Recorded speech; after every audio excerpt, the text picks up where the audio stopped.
Hey guys, it's Nabil here. I just got back from France from commentating the King of Fighters 15 UFA 2024 tournament. What a blast that was. But now I want to talk about Terry Bogard because we have more information about how amazing, or as he says in his own words, how radical he is. Yes, Capcom has released the character guide for Terry Bogard with details on all his special moves, and boy oh boy, a lot of good stuff. Now, as I said, I played Terry quite a lot over at Gamescom, and I had a lot of great things to say about him.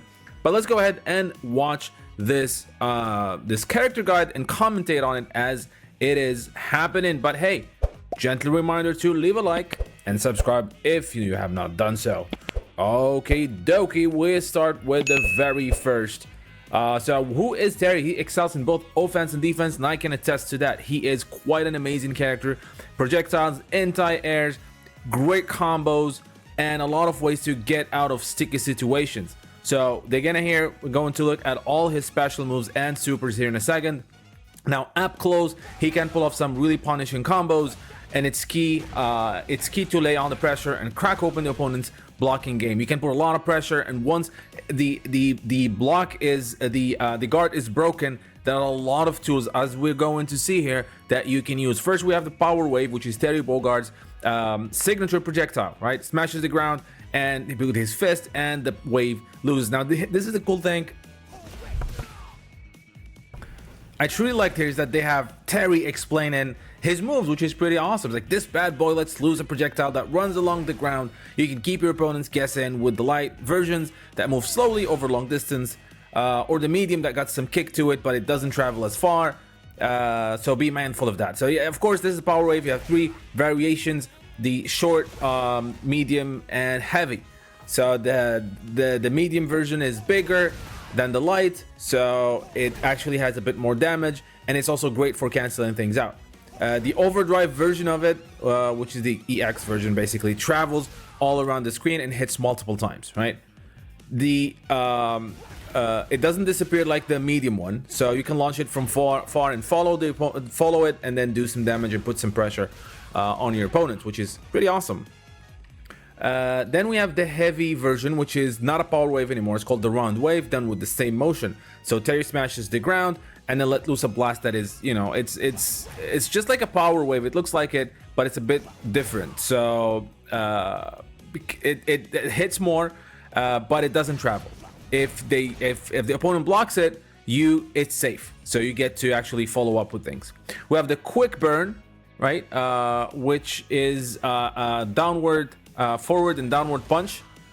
Is actually an overhead, so very tricky, but if blocked, it's actually negative, so they can attack you, so it's not safe. The overdrive version has three moves, with the last one that launches the opponent in the air can be combo into, which is pretty awesome. The burning knuckle, Terry's favorite move, I would say. Rush forward with a thrust-in punch, cloaked with energy. Very powerful attack, and it's always been a powerful attack, even in the King of Fighters 15. So there are three variations. Obviously, it's actually not safe in this game. It was safe in the King of Fighters 15. So if the opponent's blocked, you are at a disadvantage. On the other hand, if they block during the latter half of the move, you get to move first. So if you're close by and they block from the beginning, it's not safe. If you do it from far, it's kind of safe. The overdrive travels more and basically does more damage, as you can see. If you score a punishing counter, you can actually follow up with another move if the burning knuckle is the punishing counter in this case, and it's a tricky one to master, as Terry says. But no one said fighting was easy. I love that. The power charge done with a quarter circle forward and kick, and it's a quick forward Russian body check. Very useful in combos and canceling. You can cancel from it. It has a bigger gap than burning knuckle, but as in if it hits, you can combo into it, especially the heavy version. So if you can see the opponent's wobbling, that means you can follow up with more moves, which is pretty awesome. Again, a great tool for him.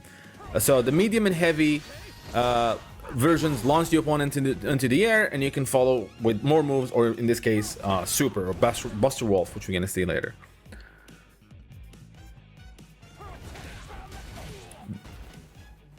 And the heavy version, you can cancel it into any other special move when it connects.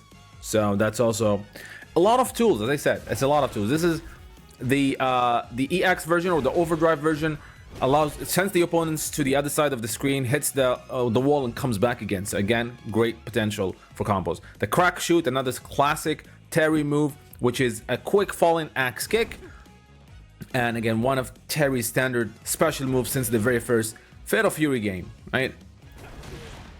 You can use it, you can actually use it even to go, especially the high one, the heavy one, you can use it to jump over projectiles and avoid projectiles, which is very, very handy when you deal with Shotos, like dealing with Ryu in this case, which is, again, seeing Terry and Ryu in the same screen is wow. The overdrive version of it is basically hits more, knocks down the opponent, and if you hit an opponent in the air, you can actually follow up. He basically, there you go, he hits the ground and bounces, and you can follow up with more moves, which is pretty, again, nifty. The Rising Tackle, another classic special move for Terry Bogard, and it is the Rising Rotating kick. It's quick, it's basically Terry's DP, if you will. And the EX version is really good at getting out, or the overdrive version, as getting out of sticky situations, especially in the corner where there's a lot of pressure. Very fast, hits the opponent and basically tell them to get away. Passing Sway, which is really cool because it's an homage to the multi-lane system in the... Oh, this is cool. This is cool. So it's an homage to the multi-lane system in the early Fatal Fury games, and it's really cool that Terry's explaining it. He's like, what lane am I talking about? Sorry about that, don't worry, it's a thing where I'm from. You wouldn't get it. Well, we do get it, and I think it's a really amazing nod that they did that. So the Passing Sway, you basically go into the invisible back lane and then come back again with a move. Really awesome that they included this. This is a target combo, by the way. As you can see, there's a punch version, there's a kick version, depending on which button you press. And then you can control a bit the distance. So if you press forward, he goes behind the opponent, which again, it's good to do some mix-ups and be unpredictable in battle, which is pretty awesome. I can't believe he did this. I really can't believe he did this. Look at that. You can actually not do anything and just confuse the opponent, like he's doing here, and just let him block that attack and go for another attack. Pretty awesome. Pretty awesome. All right, Buster Wolf, his secondary signature special. This is the charging forward with a piercing thrust. Are you okay, Buster Wolf? It looks really good in this game, by the way. Double core circle forward and kick. That's how it's done.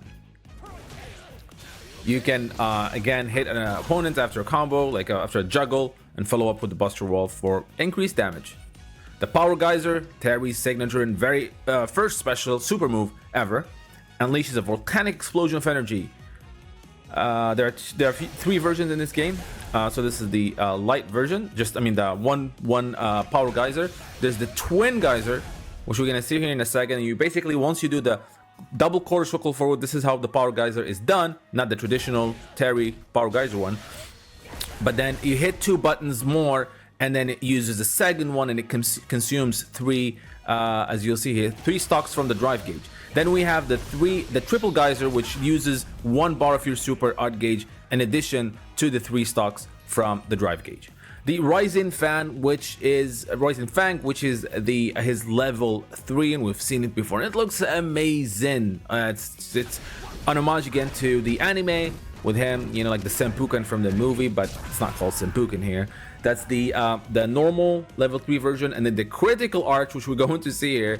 It's insane. Now, it does not connect from a distance, so Terry's saying use Barney Knuckle or Rising Tackle to set it up first, juggling the opponent, then going for the level 3. And this is, we're gonna see the critical art version, and it's sick.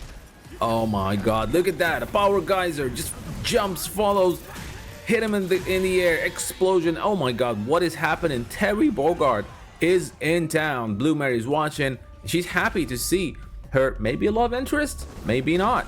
There's always a question mark there. So that's Terry Bogard, who will be available very soon. Actually, next week we'll have Terry in Street Fighter 6. I cannot wait to play him, try him, and then talk about him for a long time because he is so much fun and he's, pulling me back with force to Street Fighter 6. I hope you guys enjoyed this video. What do you think about Terry Bogard? Let me know in the comment section. Don't forget to like and subscribe, and see you guys next time.